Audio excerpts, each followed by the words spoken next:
एक बार गौतम बुद्ध का एक अनुयायी जो कि सालों से गौतम बुद्ध के आश्रम में आ रहा था, वह उनके प्रवचन सुनता, आश्रम में ध्यान आदि करता और फिर चला जाता। लेकिन अचानक कुछ दिनों से उसने आश्रम में आना ही बंद कर दिया था। यह बात गौतम बुद्ध ने भी अनुभव की। एक दिन जब गौतम बुद्ध उस गांव से भिक्षा मांगकर वापस लौट रहे थे, तो रास्ते में उस अनुयायी का घर भी पड़ा। बुद्ध उसके घर के अंदर चले गए। अंदर जाके देखा तो वह इंसान आंगन में बैठकर कुछ काम कर रहा था। बुद्ध को देखते ही वह जल्दी से हाथ जोड़कर उनके सामने खड़ा हो गया। उसने बुद्ध को पीने के लिए शीतल जल दिया और बैठने के लिए आंगन के चबूतरे पर एक चटाई बिछाई। बुद्ध चटाई पर आराम से बैठ गए। फिर बुद्ध ने उस अनुयायी से पूछा, तुम्हारे घर परिवार में सब कुछ ठीक तो है ना? अनुयायी बोला, हाँ भंते, सब ठीक है। बुद्ध ने पूछा, फिर तुमने आजकल आश्रम में आना क्यों छोड़ दिया? यह सुन वह अनुयायी थोड़ा सा शर्मिंदा होने लगा। फिर बोला, अब मैं आपको कैसे बताऊं बुद्ध?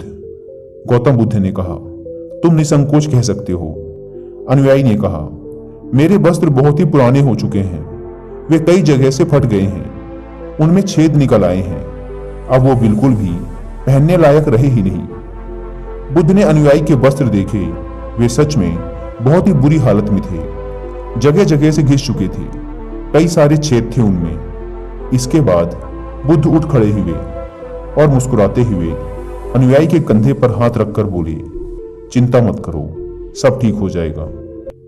शाम के समय जब आश्रम से सभी अनुयायी बुद्ध के प्रवचन सुन घर वापस जा रहे थे, तो बुद्ध ने अपने एक धनवान अनुयायी को रुकने के लिए कहा। जब सब चले गए तो बुद्ध ने अकेले में उस धनवान अनुयायी से अपने उस गरीब अनुयायी को 2 जोड़ी वस्त्र देने को कहा। धनवान अनुयायी उस गरीब अनुयायी के घर वस्त्र भिजवा देने का वचन देकर वहां से चला जाता है। अगले दिन सुबह वह अमीर अनुयायी उस गरीब अनुयायी के परिवार के हर एक सदस्य के लिए 2-2 जोड़ी कपड़े एक पोटली में बंधवाकर अपने नौकर के हाथ भिजवा देता है, जिसे देखकर उस गरीब अनुयायी का पूरा परिवार बहुत ही खुश होता है। अगले दिन जब वह गरीब अनुयायी दोबारा से बुद्ध के आश्रम उनके प्रवचन सुनने आता है, तो अंत में जाते समय बुद्ध उस अनुयायी को रोककर उससे पूछते हैं, क्या अब तुम अपने नए वस्त्रों में आराम से हो? तुम्हें और कुछ तो नहीं चाहिए? अनुयायी ने कहा, पहले तो आपका बहुत बहुत आभार भंते, मैं इन कपड़ों में बिल्कुल आराम से हूं और मुझे अब और कुछ नहीं चाहिए। बुद्ध ने आगे पूछा, अब जबकि तुम्हें नए वस्त्र प्राप्त हो चुके हैं, तो तुमने अपने पुराने वस्त्रों का क्या किया? अनुयायी ने कहा, हमारा परिवार अब से उन्हें बिस्तर में बिछाने और ओढ़ने के काम मिलेगा, अब हम उन्हें ओढ़ने की तरह उपयोग में लेंगे। बुद्ध ने कहा, फिर तुमने अपनी पुरानी ओढ़नी का क्या किया? अनुयायी ने कहा, बुद्ध, मैंने उसे अपने घर की खिड़कियों में पर्दे की तरह लगा दिया है। बुद्ध ने कहा, तो क्या तुमने अपने पुराने पर्दे फेंक दिए? अनुयायी बोला, नहीं भंते, अब मैं उन पर्दों के छोटे छोटे टुकड़े करके उनका उपयोग रसोई में गर्म बर्तनों को उतारने और पकड़ने के लिए कर रहा हूं। बुद्ध ने पूछा, तो फिर तुमने रसोई के पुराने कपड़ों का क्या किया? अनुयायी ने कहा, अब मैं उनका उपयोग घर में पोछा लगाने के लिए करूंगा। बुद्ध ने कहा, तो फिर तुम्हारे पुराने पोछे का क्या हुआ?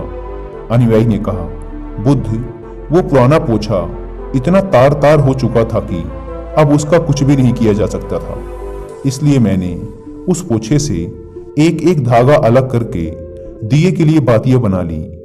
उन्हीं में से कुछ बातियां मैंने आश्रम में दान कर दी हैं, जो अब आज रात से आपके कक्ष में प्रकाशित होंगी। यह सुन बुद्ध अनुयायी से संतुष्ट हो गए। वे इस बात से बहुत खुश थे कि उनका शिष्य वस्तुओं को बर्बाद नहीं करता, बल्कि उनका सही से उपयोग करना जानता है।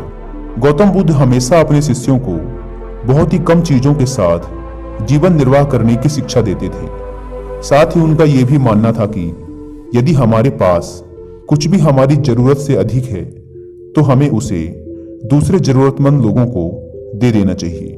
काश हमारी आज की जनरेशन भी बुद्ध का ये संदेश समझ पाए। आज लगभग हर इंसान अपनी जरूरत से अधिक चीजें खरीद रहा है, केवल लोगों की देखा देखी में और दूसरों को शो ऑफ करने के चक्कर में। आजकल पुरानी चीजों को रियूज करना तो दूर की बात है, हम लाई हुई नई चीजों को ही पूरी तरीके से यूज नहीं कर पाते। इसका एक कारण यह भी है कि आज की इस मॉडर्न दुनिया में हर रोज नई चीजें इन्वेंट हो रही हैं, जिससे बहुत ही जल्द चीजों का फैशन खत्म हो जाता है और दूसरी नई प्रकार की वस्तु चलन में आ जाती है। आजकल जब हम कोई फोन या इलेक्ट्रॉनिक प्रोडक्ट लेते हैं तो उनमें कितने तरह के फंक्शन की जांच करते हैं, लेकिन एक सर्वे के अनुसार एक इंसान अपने फोन के 60% फीचर्स कभी यूज ही नहीं करता या फिर बहुत ही कम बार उसे यूज करता है। यानी कि अगर वो फीचर्स ना भी होते तब भी उस इंसान का काम रुकने वाला नहीं था।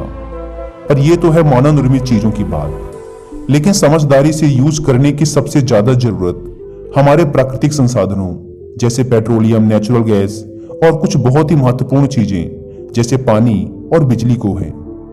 आज जब प्राकृतिक संसाधन दिन प्रतिदिन खत्म होते जा रहे हैं तो ऐसे में हमें भी पूरा प्रयास करना चाहिए कि चीजें कम से कम बर्बाद करें और अपने छोटे छोटे प्रयत्नों से इस पृथ्वी को सुरक्षित बनाकर रखें।